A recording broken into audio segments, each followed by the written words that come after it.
मकसद साफ है।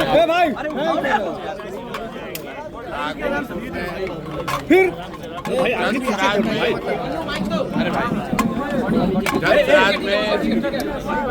भी बात हम लोग तय करते हैं, कोशिश करते हैं कि जितना हो सके अपने साथियों से बातचीत करके निर्णय लिया जाए। आप देख रहे हैं कि जनसराज के जहां हम लोग यहाँ रहते हैं, तो आप घर कह लीजिए, कार्यालय कह लीजिए, इसका दरवाज़ा एक दिन भी बंद नहीं हुआ है।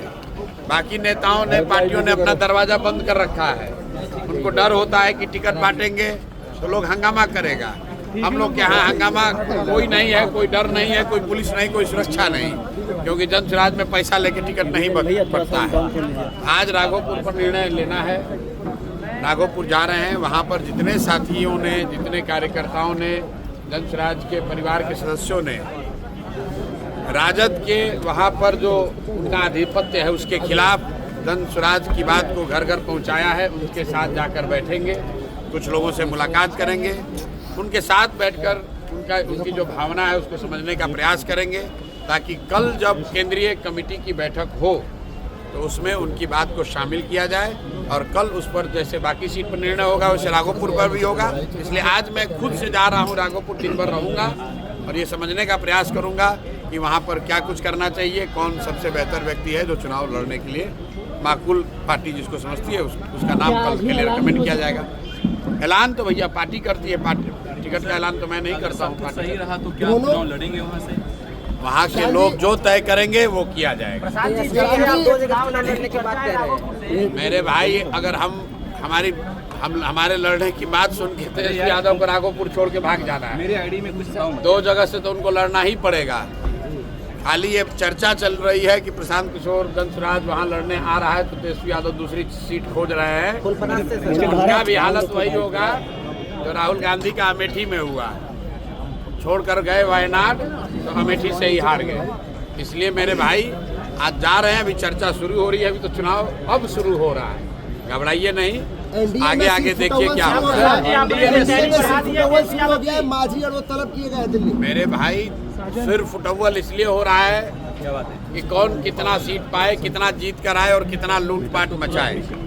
ये लूट का सिर्फ फुटबॉल है, जनसराज में सिर्फ फुटबॉल नहीं है। जो भी है, जो जिन शांति कार्यकर्ताओं ने काम किया है उनमें से ही कुछ लोगों को टिकट मिल रहा है, जिनको नहीं मिल रहा है उनको इस बात का दुख जरूर होगा कि उनको नहीं मिला, लेकिन इस बात का उनको जरूर एहसास है कि जिसने काम किया है उसी में से किसी को मिला है। कुछ आरोप लगा रहे हैं प्रशांत जी आप पर कि टिकट इधर उधर करते। बिल्कुल ठीक बात है, आरोप तो लगेगा ही भाई। कुल मिला जुलाकर 243 लोग ही चुनाव लड़ सकते हैं, लेकिन जनसराज को बनाने के लिए तो हजारों लोगों ने खून पसीना बहाया है।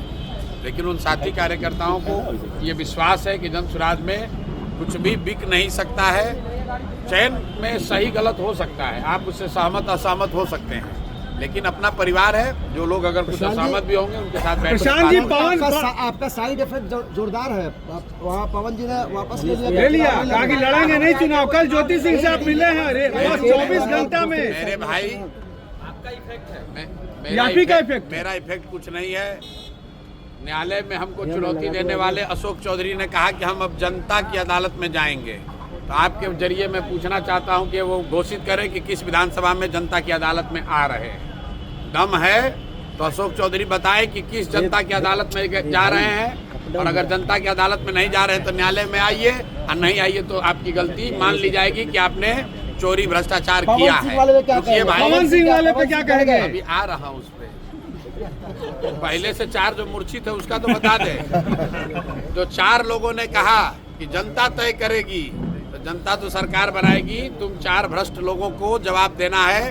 तो दिलीप जायसवाल, सम्राट चौधरी, मंगल पांडे और अशोक चौधरी को अनाउंस करना चाहिए कि किस जनता की अदालत में जाएंगे, कौन सा विधानसभा से चुनाव लड़ेंगे, ताकि जनसुराज का कोई ना कोई सिपाही भ्रष्टाचारियों पर से इनसे पूरा हिसाब किया जा सके। पवन सिंह से हमारा कोई झगड़ा नहीं है। मैंने कल भी कहा था, पवन सिंह जी हमारे मित्र हैं, वो भाजपा में है, कहाँ है उससे मतलब नहीं है, हमारे मित्र हैं। उनकी पत्नी कल आई थी, जैसा कि आपके सामने आई, प्रेस के सामने मैंने जो कहा। उनका जो व्यक्तिगत मामला है उससे हमारा जनसुराज का कोई लेना देना नहीं है। और राजनीतिक तौर पर उनकी पत्नी ने मेरे से कोई बातचीत की नहीं है। जैसा आप बता रहे हैं, पवन सिंह जी ने कहा है कि वो चुनाव नहीं लड़ेंगे, तो ये उनका और भाजपा का मामला है, उस पर हम लोग को कुछ नहीं करना। संयोग है या डर है? अब भाई ये डर है कि क्या है, ये तो जाके आप उनसे पूछिए, अशोक चौधरी से पूछिए कि ये डर है कि प्रशांत किशोर का डर है कि तुम्हारे अपने किए गए भ्रष्टाचार का डर है। डर आदमी को अपने कर्मों का होता है। अगर आप गलत काम करेंगे तो आपको डर लगेगा।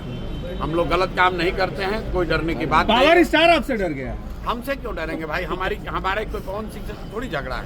हमारा पवन सिंह से कोई झगड़ा नहीं, हमारे मित्र हैं। टिकट देगा? सुनिए पवन, हाँ बिल्कुल, तेजस्वी को इसलिए डरना चाहिए कि राघोपुर की जिस जनता ने मुख्यमंत्री बनाकर रखा है, उप मुख्यमंत्री, उनके माँ बाप को, राघोपुर की जिस जनता ने उनको उप मुख्यमंत्री बनाया, उस राघोपुर की जनता, वहाँ के बच्चे, वहाँ के परिवार, वहाँ की महिलाएं किस कष्ट में जी रही हैं, इसकी चिंता तेजस्वी ने नहीं की है, इसलिए उनको डरना चाहिए।